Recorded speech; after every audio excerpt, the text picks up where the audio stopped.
Hey, Michael, and Amanda. Thank you for your submissions. You all chose really great locations that have not only interesting architecture, but the landscaping really coexists very well.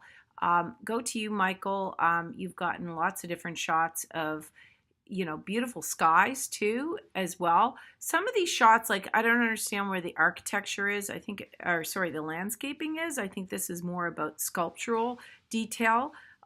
Seeing the ocean out there is kind of cool from that view and the landscaping around it.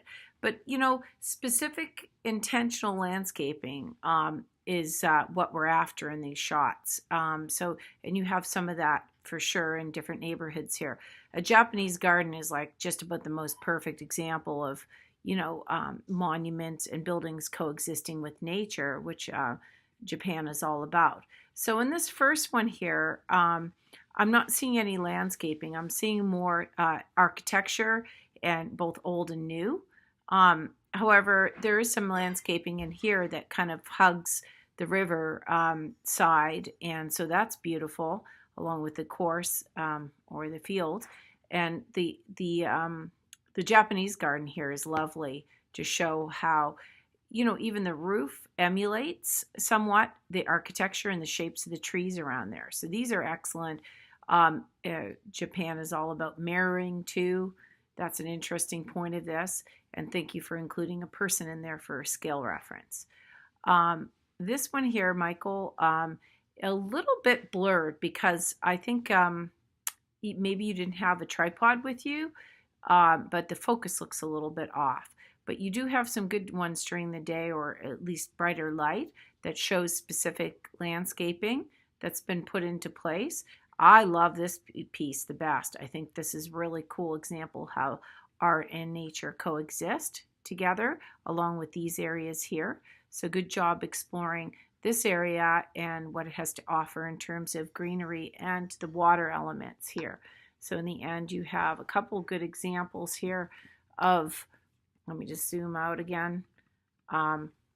Scale, the scale is interesting between the sculptures and the landscaping here. So that's cool. The only thing I don't see in those images is your presence of a person in there.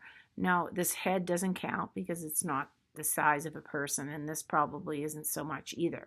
So you should have a person in there. That's part of the assignment. And finally, we have a beautiful sunny sky day, depending on the direction you look. Gorgeous contained plants and flowers, and showing how driveways are, kind of centered with the plants that grow around it. I think that this is key, to things not being so open. Good scale reference in that one, and the little girl in there in these different shots, the park scene. So you've got a lot of good examples, and some, a little challenging light depending on the direction and that's time of day. But this one's good to show the clouds contained. I like the rocks here along with the grass. And this is lovely, but I think it doesn't show its existence with architecture.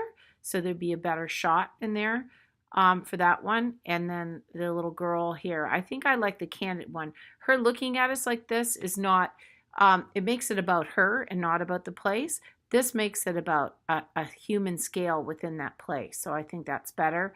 And this one shows some landscaping, not good to cut off the top of the sign there. I think you've got some other ones in there that would be stronger, like even this one here of the sign that shows the flower bed there along with the trees. Even the light and shadow in that one is way more interesting. And then, this one here too is good to show the gate, show some scale as well, and the planters there. So lots of good work. Consider the final choices.